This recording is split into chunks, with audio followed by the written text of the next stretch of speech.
تو ادھر بھی قرآن ایک حکم نافذ کر رہا ہے،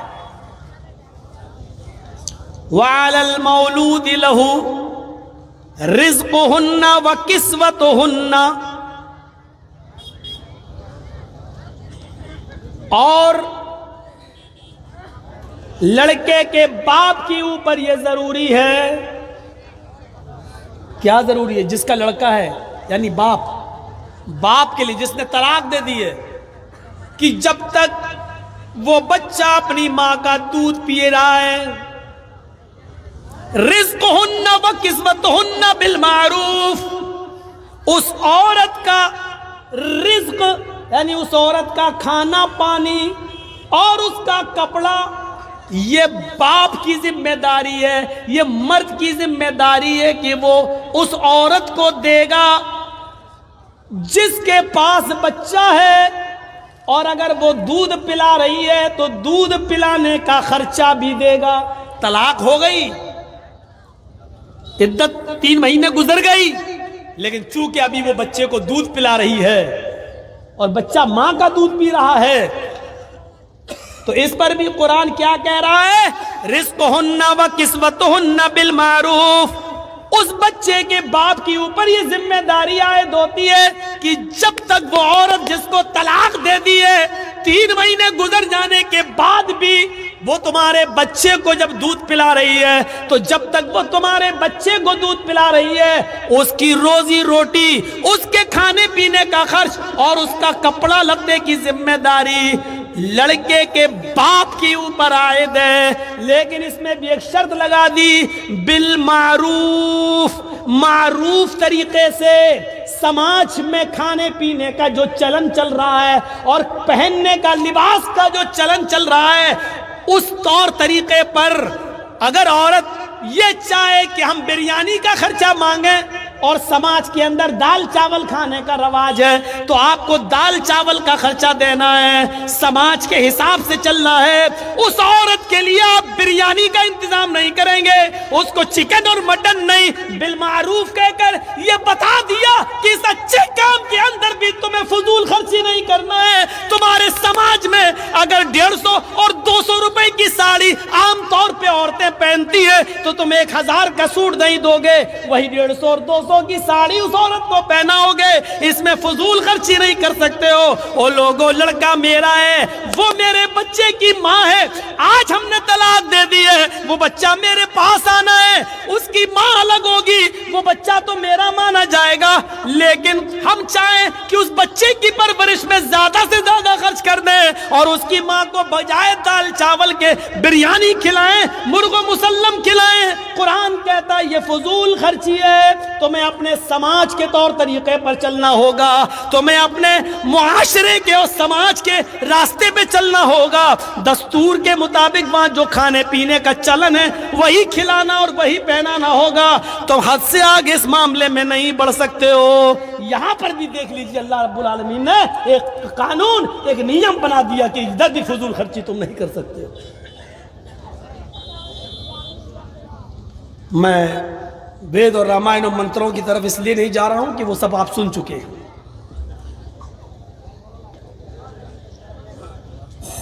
تاریخی تقریر، اتہاسک تقریریں ہو چکی ہیں، میں سمجھتا ہوں کہ اس کی ضرورت نہیں ہے۔ آج کی طرح قرآن کی آیتیں تو شاید میں کسی جلسے میں پڑھی بھی نہیں ہے، صرف قرآن کی آیتیں بھی لے کے چل رہا ہوں۔ ابھی آپ رکیے، ابھی دیکھتے جائیے۔ کعب ابن مالک نے سب خرچ کرنا چاہا، وہاں روک دیا۔ یہاں اللہ تعالیٰ نے دستور کے مطابق عورت کو کپڑا اور کھانا دینے کا حکم دیا، ادھر بھی فضول خرچی سے روکا۔ آئیے ایک واقعہ اور اس کے بعد ہم دوسری طرف آتے ہیں۔ ایک واقعہ اور، حضرت سعد ابن ابی وقاص بیمار ہو گئے۔ بخاری اٹھائیے، حضرت سعد ابن ابی وقاص بیمار ہوئے، اللہ کے رسول کو پتا چلا کہ حضرت سعد کی طبیعت خراب ہو گئی، اللہ کے رسول ان کی عیادت کے لیے ان کے گھر گئے۔ اے اے، اس واقعے سے تو آنکھیں پھٹی کی پھٹی رہ جائیں گی۔ اللہ کے نبی جب ان کی عیادت کے لیے گئے تو حضرت سعد نے حضرت محمد الرسول اللہ کا ہاتھ پکڑ لیا اور کہنے لگے، جملے دیکھیے، اے اللہ کے رسول میری بات کو ذرا غور سے سننا، اب مجھے کئی بیماریاں لاحق ہو گئی ہیں، نہیں لگتا کہ میں اس بیماری میں بچوں گا، خیر موت و زندگی تو اللہ کے ہاتھ میں ہے، جو آیا ہے اس کو ایک دن جانا ہے۔ اللہ کے نبی کہتے ہیں سعد تم جو کچھ بھی بول رہے ہو اس میں کچھ بھی جھوٹ نہیں ہے، جو آیا ہے اس کو جانا ہے۔ تم کہہ رہے ہو کہ اس بیماری میں اب مجھے بچنے کی امید کم ہے، تو امیدیں دنیا لگاتی ہے، شفا دینے والا اللہ ہے، جب وہ تمہیں شفا دینا چاہے گا تو شفا دے دے گا، اور جب اپنے پاس بلانا چاہے گا تو ہماری دعائیں بھی تمہارے کوئی کام نہ آئیں گی۔ اے سعد تم کچھ اور بات کرنا چاہتے ہو تو بتاؤ۔ ہاں اے اللہ کے نبی موت و زندگی کا تو کوئی بھروسہ نہیں، لیکن آج مجھے ایک بات کہنی ہے۔ اے اللہ کے نبی میری ایک بیٹی ہے، بس صرف میری ایک بیٹی ہے، میں اس کی شادی سے فارغ ہو چکا ہوں، وہ بھی پرائے گھر کی ہو چکی ہے، وہ بھی شوہر والی ہے، اس کے بھی بچے ہیں، وہ اپنے سسرال جا چکی ہے، وہ اپنے شوہر کے پاس خوش ہے۔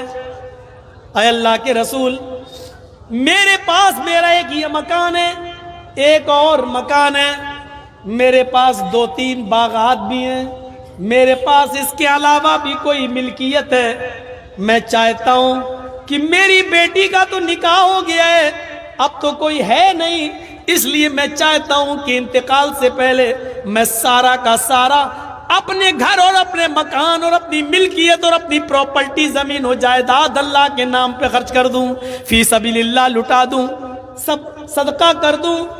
اے اللہ کے نبی کیسا رہے گا؟ اگر یہ صحیح ہے تو میں آپ کو دے دیتا ہوں، آپ اس کو دینی کام میں جہاں لگانا چاہیں لگا دیں۔ اللہ کے نبی فرماتے ہیں ایسا تم ایسا ہرگز نہیں کر سکتے، بخاری کے الفاظ پر غور کرنا، ایسا تم ایسا ہرگز نہیں کر سکتے۔ کہا اللہ کے نبی میں چاہتا ہوں کہ اپنی زندگی میں کچھ نہ کچھ صدقہ کر لوں، کیا میں سارا کا سارا نہیں دے سکتا؟ اللہ کے نبی فرماتے ہیں نہیں، ایسا تم سارا کا سارا نہیں دے سکتے۔ تو کہا ٹھیک ہے اے اللہ کے نبی تو میں اپنے گھر مکان ملکیت زمین و جائیداد کے 3 حصے کر لیتا ہوں۔ ادھر دیکھو یہ بات غور سے سنو، میں اپنی زمین و جائیداد ملکیت کے 3 حصے کر لیتا ہوں، 3 حصے، 2 حصے میں خرچ کر دیتا ہوں، 2 حصے کا میں صدقہ اور خیرات کر دیتا ہوں، اور 1 حصہ اپنے پاس رکھ لیتا ہوں جو میرے مرنے کے بعد ترکہ ہو جائے گا، میری بیٹی میں اور میرے رشتہ داروں میں بٹ جائے گا۔ اللہ کے نبی کہتے ہیں اے سعد تم ایسا بھی نہیں کر سکتے ہو، اپنی ملکیت اپنی پراپرٹی اپنی زمین و جائیداد کا 2/3 یعنی 3 حصوں میں سے 2 حصے بھی خرچ نہیں کر سکتے ہو۔ کہا اللہ کے رسول ٹھیک ہے، اگر 2/3 2/3 بھی خرچ نہیں کر سکتا ہوں تو ایسا کرتا ہوں کہ میں اپنی ملکیت کو آدھا کر دیتا ہوں، آدھی ملکیت اللہ کی راہ میں خرچ کر دیتا ہوں اور آدھی ملکیت اپنے پاس رکھ لیتا ہوں، وہ میرے مرنے کے بعد میری بیٹی اور میرے رشتہ داروں میں ترکے کے طور پہ کام آ جائے گی۔ آپ نے فرمایا اے سعد تم اپنی زندگی میں اپنی پراپرٹی زمین و جائیداد کا آدھا حصہ کر کے آدھا مال بھی صدقہ اور خیرات نہیں کر سکتے ہو، آدھا بھی نہیں دے سکتے ہو۔ تو کہا اللہ کے رسول اگر آدھا بھی نہیں دے سکتا ہوں تو ایسا کر لوں کہ میں اپنی پراپرٹی زمین و جائیداد اور اپنے مال و دولت سب کے 3 حصے کر کے 2 حصے،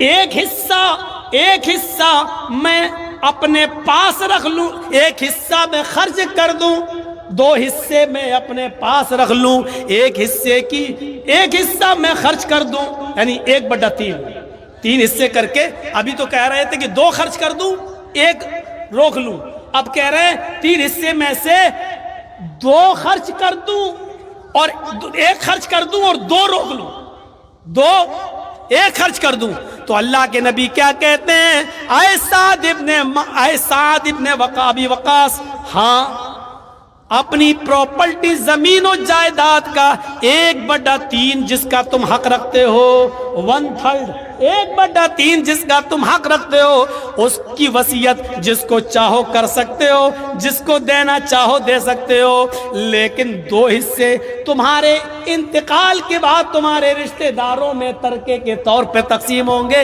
1/3 حصہ تم خرچ کرنا چاہو تو کر سکتے ہو، صدقہ و خیرات دینا چاہو تو دے سکتے ہو، حالانکہ یہ بھی زیادہ ہے، یعنی میری مانو تو یہ بھی زیادہ ہے، لیکن 1/3 کا تمہیں اختیار ہے، 1/3 کا تمہیں اختیار ہے۔ یہ حدیث ہمیں کیا بتلا رہی ہے؟ بخاری شریف کا یہ منظر اللہ کے رسول صلی اللہ علیہ وسلم نے حضرت سعد ابن ابی وقاص سے جو کہا، وہ بھی ان کی بیماری کے حال میں جو کہا، یہ حکم ہمیں بتلا رہا ہے کہ ہم سارا کا سارا مال خرچ کر کے خود سڑکوں پہ آ جائیں اور بھکاری بن جائیں، یہ جائز نہیں ہے۔ جب دینی کاموں میں حد سے زیادہ مال خرچ کر کے لٹانا جائز نہیں ہے، تو شادی اور بیاہ میں، آتش بازیوں میں، بیڑی اور سگریٹ میں، پان تمباکو میں اور شراب نوشی میں فضول خرچی کرنا کہاں سے جائز ہو جائے گی؟ یہ ہماری تقریر کا آج موضوع دوسرا ہے۔ ہم فضول خرچی یہ نہیں کہہ رہے ہیں کہ حرام ہے، ہم فضول خرچی یہ نہیں کہہ رہے ہیں ناجائز ہے، ہم یہ بتا رہے ہیں جب فضول خرچی دینی کام میں جائز نہیں ہے تو غیر دینی کاموں میں جائز کہاں سے ہو جائے گی؟ جب ادھر نہیں کر سکتے ہو تو ادھر کیسے کر سکتے ہو؟